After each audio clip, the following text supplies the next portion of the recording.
আসসালামু আলাইকুম, সবাইকে স্বাগত জানাচ্ছি আমার চ্যানেলে। আজকে আপনাদের বানিয়ে দেখাচ্ছি ম্যাঙ্গো মিল্কশেক।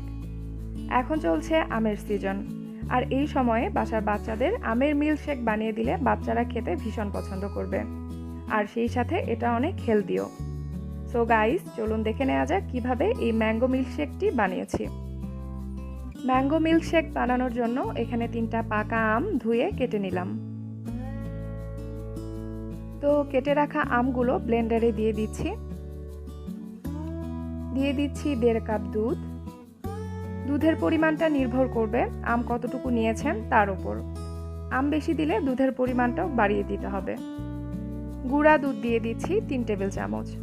আপনারা চাইলে গুঁড়া দুধটা বাদ দিতে পারেন, তবে গুঁড়া দুধটা যদি বাদ দেন সেক্ষেত্রে যে লিকুইড দুধটা ব্যবহার করছেন ওইটা জাল করে কিছুটা ঘন করে নিতে হবে।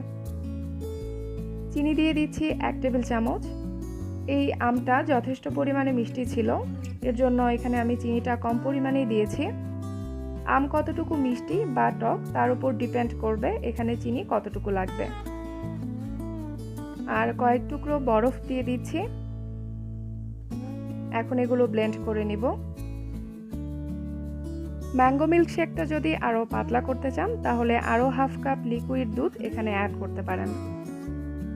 আমি যতটুকু পরিমাণে দুধ ব্যবহার করেছি তাতে মোটামুটি ঘন একটা মিল্কশেক হবে, আর এটা 2 থেকে 3 জনকে সার্ভ করা যাবে। তো মিল্কশেকটা রেডি হয়ে গেছে, এখন এটাকে সার্ভ করে নিব।